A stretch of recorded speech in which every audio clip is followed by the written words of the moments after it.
Mi hija adolescente grabó los engaños de mi esposa infiel con el cuñado. Después de mi venganza, el karma llegó y la traidora acabó en el infierno. Mi nombre es Eduardo, tengo 45 años, soy abogado y padre de Isabela, una chica de 18 años llena de vida, talento y una sensibilidad que a veces hasta me asusta. Siempre estuve orgulloso de ella, por su inteligencia, por su fuerza, por su capacidad para ver más allá de lo obvio.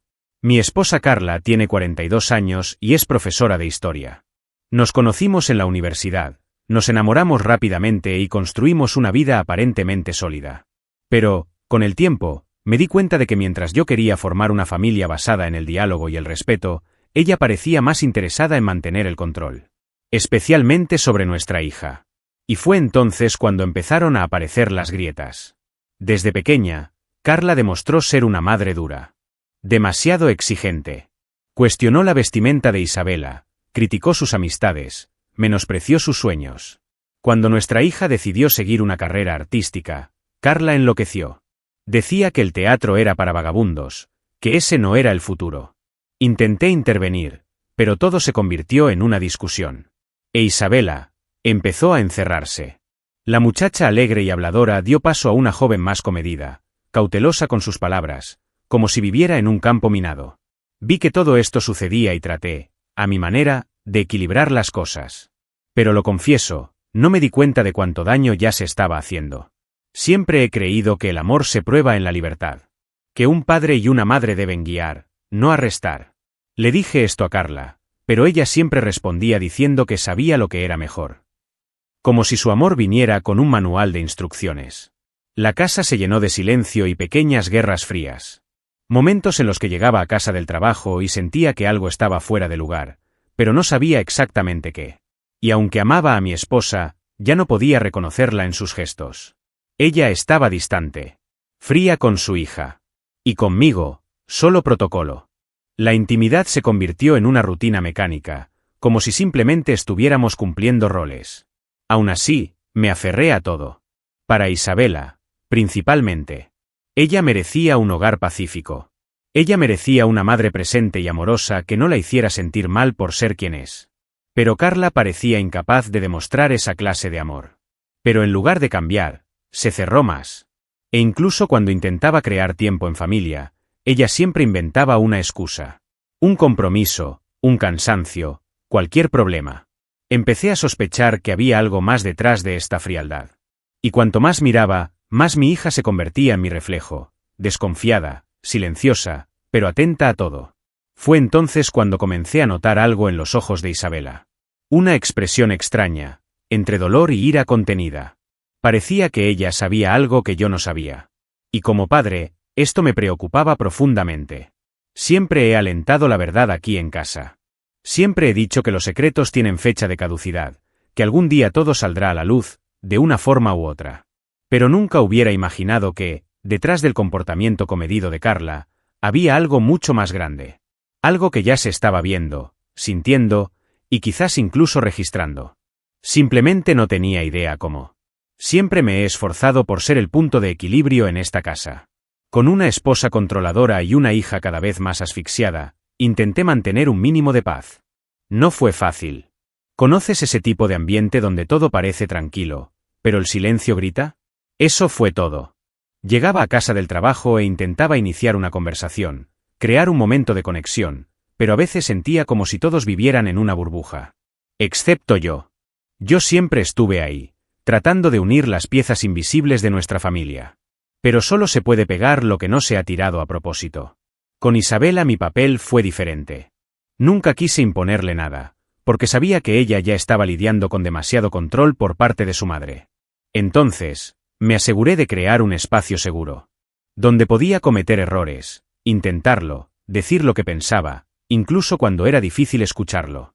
Siempre le dije que la verdad, por difícil que sea, es lo que nos mantiene íntegros. Los secretos son venenos lentos. Corroen vínculos, borran buenos recuerdos, y al final, lo único que queda es el sabor amargo de la traición. Lo dije tanto por principio, como por intuición. Algo en mí ya sabía que había una bomba a punto de explotar.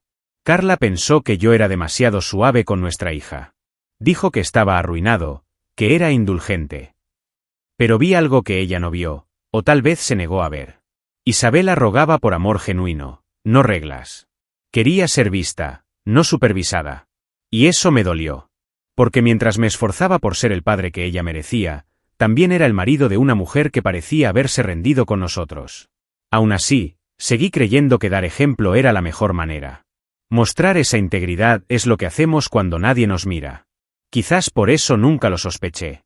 O mejor dicho, nunca quise sospechar. Creamos una idea de familia, de asociación, y nos aferramos a ella con fuerza, porque admitir que podría desmoronarse es un proceso que destruye el terreno. Pero comencé a notar pequeñas cosas. Carla más distraída. Corriendo los jueves. Isabela mirándola de otra manera. Enojada, sí, pero también con algo que parecía lástima. Y me estaba comiendo por dentro. Porque, si algo andaba mal, yo, como padre, debería haberlo sabido. Como hombre, deberías afrontarlo. Simplemente no sabía que mi hija ya había llegado mucho más lejos de lo que imaginaba. Ella no solo sentía que algo andaba mal. Ella estaba investigando. En silencio, como quien lleva el peso del mundo sobre sus hombros. Y yo estaba allí, repitiendo mis frases sobre la verdad y la lealtad, sin saber que esas palabras pronto tomarían un nuevo significado. Y no sería por mi boca. Los jueves siempre han sido días normales para mí. Pasé la tarde en la oficina resolviendo procesos, atendiendo clientes, con la cabeza enterrada en papeles y plazos. Carla lo sabía. Ella conocía mi rutina mejor que nadie. De lo que solo me di cuenta más tarde, y con un dolor difícil de describir, fue de hasta qué punto ella utilizaba esta previsibilidad a su favor. Esas tardes, mientras yo creía que en casa todo estaba bajo control, ella encontraba huecos perfectos para desaparecer por unas horas. Inventé un viaje al mercado, una reunión en el colegio, incluso un paseo por el parque. Siempre algo inofensivo. Pero había algo en los ojos de mi hija que empezó a alertarme. No fue solo tristeza. Era ese tipo de mirada de alguien que sabe demasiado y no puede decirlo. Isabela estaba especialmente tranquila los jueves. A veces regresaba de las clases de teatro con la expresión pesada. Le pregunté si todo estaba bien y ella solo murmuró, sí, papá. Pero no fue así. Conozco a mi hija. Y no es buena fingiendo por mucho tiempo. Comencé a preguntarme si Carla había dicho o hecho algo durante mi ausencia, si tal vez la estaba presionando para que abandonara sus sueños una vez más. La rutina de Carla también cambió. Estaba más ordenada, demasiado perfumada para alguien que decía que solo iba al mercado. Empecé a notar pequeños cambios en el comportamiento. Mensajes que leía en secreto, sonrisas tontas mientras usaba su celular y un extraño nerviosismo al regresar a casa. ¿Y lo más inquietante? Rafael, el marido de su hermana, empezó a aparecer con más frecuencia en momentos poco probables. Siempre con una mala excusa. A veces simplemente para pedir prestado un libro o recoger algo que olvidaste en tu última visita. Quería creer que era una coincidencia. Tenía muchas ganas de hacerlo. Hasta que un jueves de esos llegué temprano a casa por una reunión cancelada. Carla no estaba allí. Sin billete. Sin mensajes. Cuando llamé, me dijo que estaba atrapada en el tráfico cuando volvía a casa desde el supermercado, pero Waze mostró que no había ningún tráfico. Fue la primera vez que algo dentro de mí gritó. Pero aún así, me quedé callado. Me sentí como un idiota por desconfiar de la mujer con la que construí mi vida. Volví a creer sus suaves mentiras. Pero Isabela, no. Había visto lo suficiente para saber que algo estaba podrido. Simplemente no tuvo el coraje de decírmelo. De hecho, ella ya estaba actuando. En silencio, con el dolor de quien ama demasiado como para ver al otro engañado. Mientras yo albergaba dudas internas y fingía que todo estaba bien, mi hija ya había tomado una acción que cambiaría todo.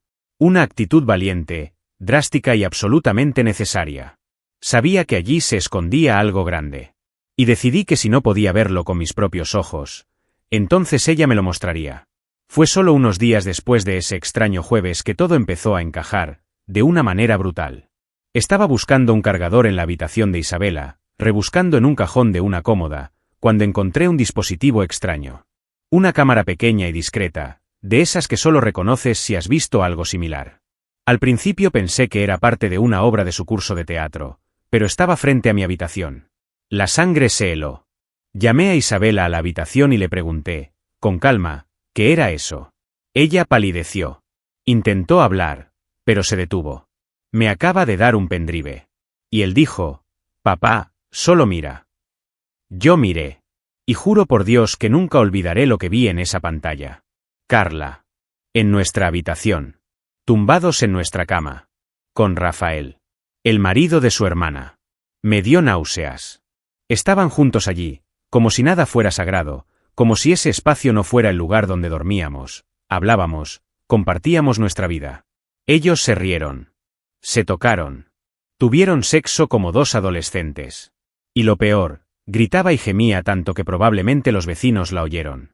Esto no fue solo una traición. Fue pura humillación, grabada en alta definición. Pausé el vídeo y quedé paralizado durante minutos. Sentí que el corazón se me iba a salir de la boca. Pero hubo un detalle que me destruyó por completo. Durante la grabación, cuando hizo un movimiento más brusco para empujar fuerte a Carla, Rafael le rasgó la ropa interior. Y, con la mayor naturalidad del mundo, cuando llegó el momento de irse, Carla fue a mi cajón, sacó una ropa interior. Y se lo dio para que se lo pusiera. Incluso dijo riendo, el cornudo ni se dará cuenta. Disfrútalo y llévate mis bragas como recuerdo. Esa frase resuena en mi cabeza hasta el día de hoy.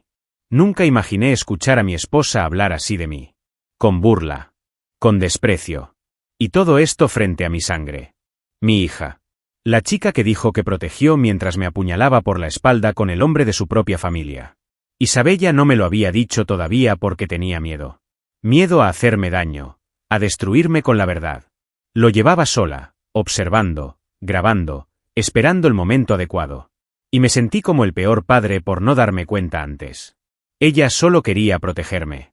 Pero al hacerlo, tuvo que ver a su propia madre despojarse de toda dignidad. Pensé en cómo eso debió haberla lastimado. Más que yo, tal vez. Porque, en el fondo, ella perdió a su madre mucho antes de que yo perdiera a mi esposa. Lo único que quedó fue el enfrentamiento. Y estaba llamando a la puerta. Pero no fue una conversación cualquiera. No había manera de sentarse y solucionarlo. Este era el tipo de cosas que lo cambia todo. Esto no deja lugar a excusas. En ese momento, ya no solo sentí ira. Era un luto extraño, para alguien que todavía estaba vivo. Y aún así lo supe, ella intentaría justificarlo. Iba a intentar manipular. Pero la máscara se había caído. Y el silencio entre nosotros estaba a punto de ser reemplazado por algo mucho más fuerte. El enfrentamiento se produjo en la cocina. Un escenario común, pero ese día parecía un campo de guerra. Entré con el rostro pálido, los ojos secos, pero el corazón en ruinas. Carla estaba preparando café como si nada hubiera pasado, como si no hubiera convertido nuestra casa en un grotesco teatro de traición. Isabela estaba sentada a la mesa, muda, mirando al suelo. Ella sabía lo que vendría. No necesitaba decir una palabra. Mi mirada hizo que Carla se congelara en el lugar. El tipo de silencio que precede al grito. Ella se giró, me miró, y lo supo. Bebé, ¿qué pasa? Ella todavía trató de mantener su pose, pero su voz ya temblaba. No finjas, Carla. Con esto no, respondí, y arrojé la unidad flash sobre la mesa. Fue como hacer estallar una granada en medio de la cocina. Abrió mucho los ojos, luego miró a su hija y luego a mí. Intentó caminar hacia mí, pero di un paso atrás. Necesitamos hablar, solo nosotros dos, susurró. Como si todavía tuviera derecho a pedir cualquier cosa. Como si todavía existiera un nosotros. Me reí. Una risa seca y sin humor.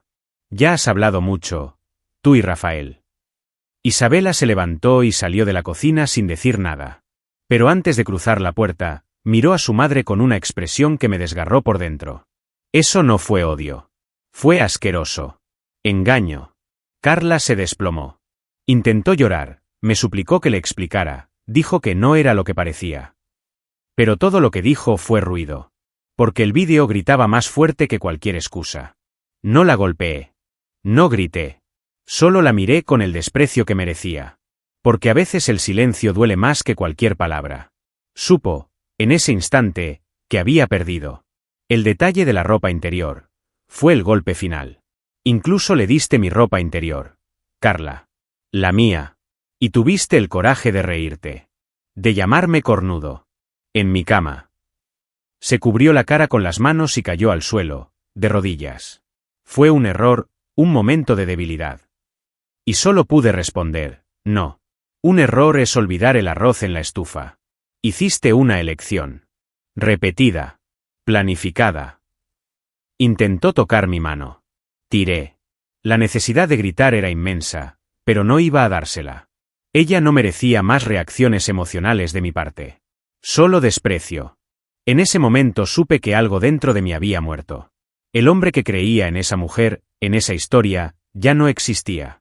Lo único que me quedaba ahora era proteger a Isabela, del dolor, la vergüenza y las cicatrices que vendrían. ¿Y Carla? Ella todavía respiraba allí, arrodillada, llorando. Pero la mujer que una vez amé, no existió hace mucho tiempo. Después de que Carla se quedó allí, desplomada en el piso de la cocina, subí al cuarto de Isabela. La encontré sentada en el borde de la cama, con los ojos rojos, sosteniendo su celular con ambas manos, como si intentara aferrarse a la realidad. Cuando me vio, no dijo nada. Él simplemente abrió los brazos. Y abracé a mi hija con tanta fuerza que sentí como si quisiera protegerla del mundo entero. Y tal vez realmente lo hice. Porque en ese momento lo único que tenía sentido era ella. El resto, la casa, el matrimonio, el pasado, parecía polvo. Después de unos minutos de silencio, habló en voz baja. Papá, debería habértelo dicho antes. Me rompió el corazón. La culpa que llevaba no era suya. Hizo lo que pudo con su edad y el peso sobre sus hombros. Intentaste protegerme, le dije. Y lo hiciste. Pero la voz se quebró. Porque, incluso con toda esta madurez, ella todavía era solo una adolescente. Una hija que vio perdida a su propia madre. Que tuviste que filmar esto para probármelo. Y ahora cargaba con el dolor de haber destruido, incluso sin querer, la ilusión de nuestra familia. Empaqué en menos de media hora. Me llevé algo de ropa mía y de Isabela, documentos, dinero, todo lo que necesitaba. Carla se sentó en el sofá y no dijo nada. Quizás esperando cambiar de opinión. Pero ese tiempo ya había pasado. No quería destruir a nadie. Solo quería irme. Quedarse en esa casa era como respirar el mismo aire que el veneno. Tomé las llaves del auto, la miré una vez más y le dije, necesitamos aire. Realmente lo necesitamos. Y salir con mi hija. Ninguna lágrima cayó de mi rostro en ese momento. El dolor era seco. Y definitivo. Condujimos en silencio hasta un pequeño hotel al otro lado de la ciudad. Un lugar sencillo, discreto y sin lujos. Pero allí, en aquella habitación con 2 camas y una lámpara tenue, pude volver a respirar. Por primera vez en meses, tal vez años. Isabela se acurrucó en su cama y se durmió rápidamente. El cansancio emocional pasa factura. Y me quedé ahí, mirando al techo, con 1000 pensamientos al mismo tiempo. Todo en mí pedía justicia, pero también calma. La única certeza que tenía era, nada de esto sería ignorado. Y no dejaría que ella, ni Rafael, se salieran con la suya. Fue en esa habitación de hotel donde tomé mi primera decisión real como hombre libre, reconstruir mi vida, aunque fuera desde cero. Y reconstruir el de mi hija junto conmigo. A la mañana siguiente, antes de que saliera el sol, ya me había levantado. El insomnio no me había dado tregua, pero la lucidez que vino con él me hizo levantarme con un único objetivo, reorganizarlo todo. Llamé a un abogado que era un viejo amigo, alguien en quien confiaba con los ojos cerrados. Le expliqué la situación con la frialdad de quien está en el fondo pero decidido a volver a subir. Escuchó todo en silencio y, al final, dijo, resolvamos esto, Edu. De la manera correcta. Fue un suspiro de alivio. Por fin alguien de mi lado, hablando de justicia, no de comprensión. Abrí una nueva cuenta bancaria a mi nombre y al de Isabela, como cotitular. Transferí parte de mis ahorros allí y comencé a separar documentos de nuestro patrimonio. Carla no conseguiría ni un centavo más de lo que permite la ley. No después de lo que hiciste. ¿Y Rafael? Ni siquiera sabía que el caos ya había comenzado a caer sobre él. Era solo cuestión de tiempo que las consecuencias llegaran a la puerta. Cada paso fue doloroso pero necesario. No podía actuar con el corazón, necesitaba pensar con la razón. Y mi corazón ahora pertenecía a la única persona que estaba a mi lado, mi hija. Isabela se despertó tarde, con los ojos todavía hinchados, pero por primera vez en semanas me abrazó con fuerza. Como si supiera que ahora estaba a salvo. Todo va a estar bien, ¿verdad?, preguntó ella. No tenía todas las respuestas, pero en ese momento respondí con convicción. Sí, Lo haremos. Lo reconstruiremos todo. Juntos. Preparé un desayuno sencillo, hablamos del colegio, del teatro, y ni una sola vez mencionamos a Carla. Ella se había convertido en un fantasma. Un nombre que ya no se adaptaba a nuestras rutinas. Y, sinceramente, ni siquiera con nuestros recuerdos. Los siguientes días los dediqué a resolver burocracia, enviar documentos, contestar correos electrónicos. El abogado me aconsejó presentar una solicitud de separación disputada, presentar las pruebas, sí, el vídeo y solicitar la custodia exclusiva de Isabela. Me dolía el corazón solo de imaginar que esto se hiciera público. Pero ya no había lugar para el miedo ni para la vergüenza. Lo que hizo Carla no fue solo adulterio. Fue una traición múltiple, contra mí, contra la hija, contra la hermana. Necesitaba dejar esto registrado. Oficial. Porque ciertas verdades no se pueden enterrar en el silencio. Y más que nada quería asegurarme de que Isabela tuviera una nueva vida, sin esa sombra sobre ella. Creé un fondo para que ella invirtiera en sus estudios. Le dejé claro que todo lo que era mío sería de ella algún día. Y de ahí en adelante nada, se impondría. Se acabó el tiempo del control. Ahora se trataba de libertad, reconstrucción y amor verdadero. Por primera vez en mucho tiempo, comencé a respirar de nuevo. Carla intentó guardar las apariencias, como siempre hacía. Llamó a algunos familiares diciendo que yo había abandonado la casa y que estábamos atravesando una ruptura matrimonial. Fue patético escuchar las versiones suaves que creó para encubrir algo tan repugnante. La mentira fue pulida, ensayada, como si de una clase de teatro se tratara. Pero estaba decidido, ya no iba a permitir que ella controlara la narrativa. Concerté una reunión con los familiares más cercanos, sin que ella lo supiera. Quería que todos lo vieran con sus propios ojos. Sin conjeturas. Era hora de la verdad. Nos conocimos en casa de sus padres. Allí estaban mis suegros, su hermana, sí, la esposa de Rafael, 2 tías y mis propios padres. Isabela se quedó en el hotel, por petición propia. Ella aceptó todo, incluso el estímulo, pero ni un vídeo para que ella viera. Tomé mi libreta y le advertí que le iba a mostrar algo difícil de ver, pero necesario. La habitación estaba en silencio, con ojos curiosos y ansiosos. Yo jugué. El vídeo comenzó. Al principio, solo shock. A medida que se desarrollaban las escenas, las miradas se convirtieron en puro horror. Carla gemía fuerte, Rafael se reía como un niño. Cuando llegó a la parte de la ropa interior y la frase "el cornudo ni se dará cuenta", fue como si el aire hubiera desaparecido de la habitación. La madre de Carla se levantó de un salto, corrió al baño y vomitó. Su hermana, en completo shock, empezó a gritar: «Eso es mentira. Esto tiene que ser una trampa». Pero en el fondo, ella sabía que no lo era. El padre de Carla permaneció absolutamente silencioso, pálido, con las manos entrelazadas en las rodillas. Cuando terminó el vídeo, se levantó, fue al teléfono fijo de la casa y marcó el celular de su hija. Lo puso en altavoz. «Carla», dijo, «vi el vídeo. Con todos. Destruiste esta familia. No me busques más, me avergüenzas, perra». Ella empezó a llorar al otro lado, gritando «papá, por favor».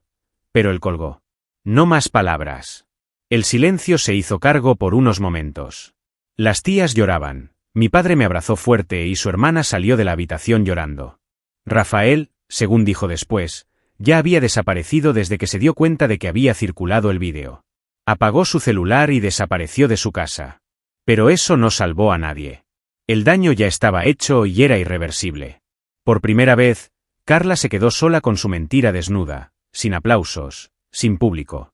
Lo que siempre había temido, el juicio de los demás, finalmente había llamado a su puerta. Y nadie se puso de su lado. Este no fue un acto de venganza. Fue justicia. Y la justicia necesita luz, no silencio. Los rostros que alguna vez la habían elogiado ahora la miraban con repulsión. Los padres que la criaron vieron con sus propios ojos lo lejos que había llegado. Y en medio del caos, lo único que sentí fue una extraña paz. Porque ahora todo el mundo lo sabía. No hubo más excusas, ni versiones, ni máscaras. Solo la verdad, de la forma más cruel y necesaria posible. El proceso legal fue rápido, más de lo que imaginaba. Las pruebas fueron contundentes, el vídeo fue adjunto al expediente con autorización de mi abogado, y el testimonio de Isabela tuvo un peso indescriptible. El juez nos escuchó atentamente, Especialmente a mi hija.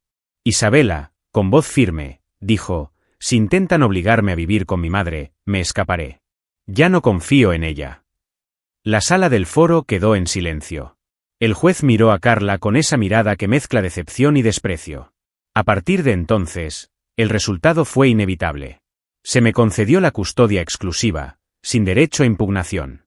El juez también determinó que, si Carla quería ver a su hija, solo podía hacerlo bajo supervisión profesional, en un lugar neutral y con apoyo psicológico. Carla intentó decir que era una exageración, que lo sentía, pero nadie la escuchó.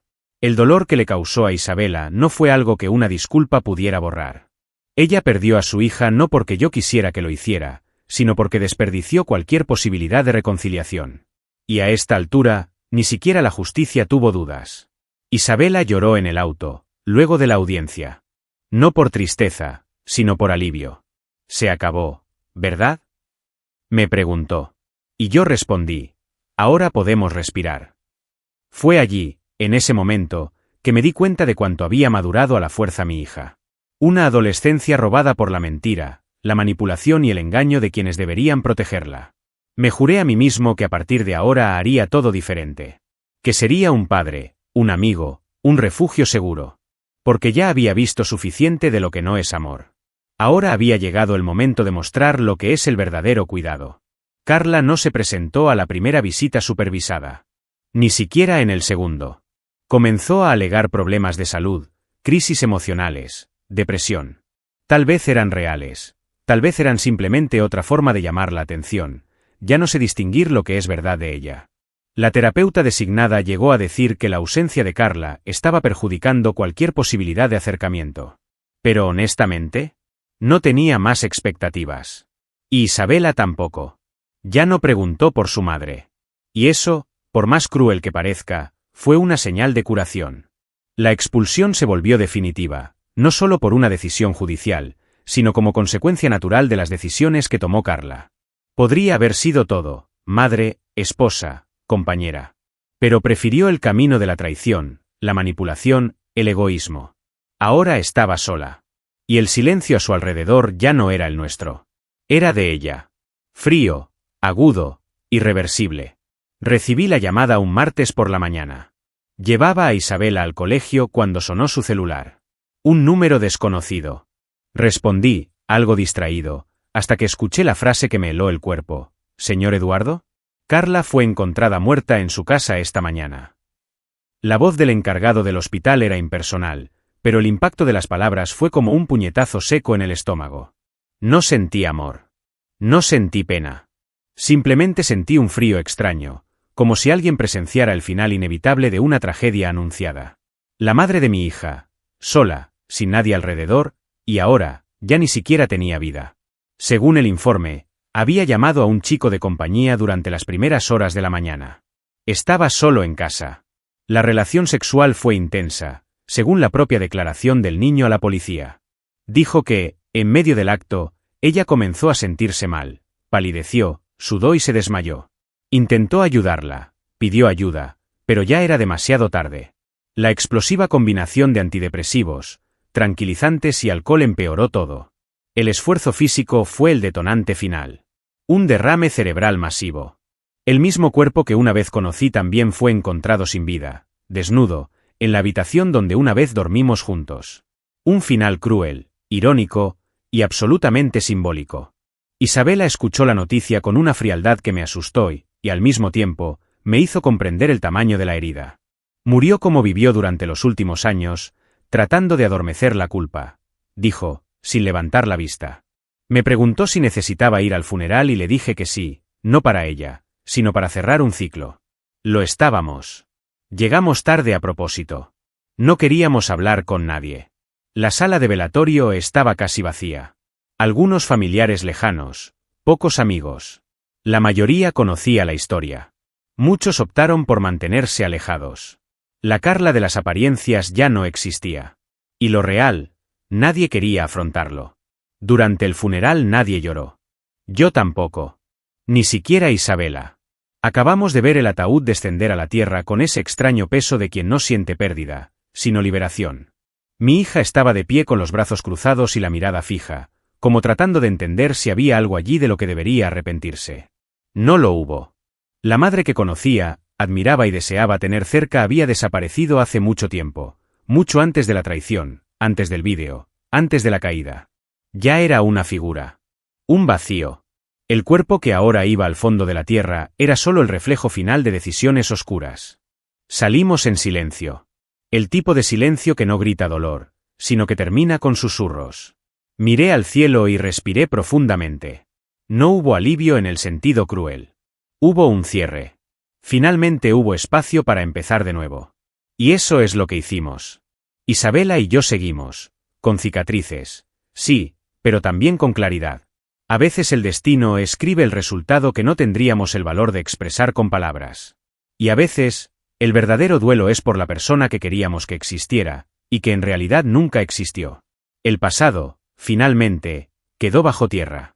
Isabela y yo salimos de la mano. De frente. Sin culpa. No me arrepiento. Y con la conciencia tranquila de quien sobrevivió al huracán. Y ahora, era el momento de reconstruir. Ha pasado un año desde el entierro. Un año desde que la tormenta finalmente se disipó. Y lo confieso, durante mucho tiempo pensé que nunca volvería a encontrar la paz. Pero el tiempo tiene una curiosa manera de curar, no borrando, sino dando un nuevo significado. Isabela es diferente. Encendedor.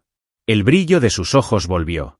Regresó al teatro con todas sus fuerzas, ganó un premio en la escuela por un monólogo de autor e incluso está saliendo con un nuevo grupo. El otro día la escuché reír a carcajadas en su habitación mientras hablaba con una amiga por el celular, y me encontré sonriendo. Eso es todo lo que quería, volver a ver feliz a mi hija. Nos mudamos. Aquel hotel era solo un refugio temporal, pero ahora tenemos un apartamento propio, pequeño, acogedor y lleno de vida. Isabela decoró la habitación a su manera, con fotografías, libros y plantas colgadas en las ventanas. Yo, poco a poco, también comencé a respirar de nuevo.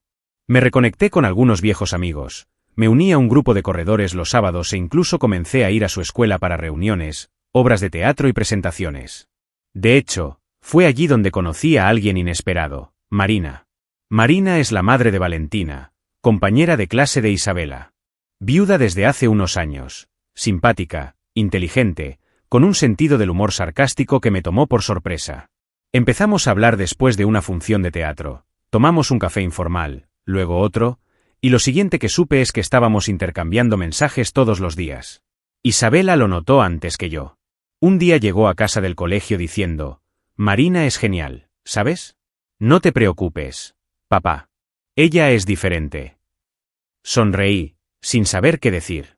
Pero la verdad es que fue bueno volver a sentir algo ligero, sin dolor, sin sombra, sin sospechas. No estoy diciendo que el pasado haya desaparecido.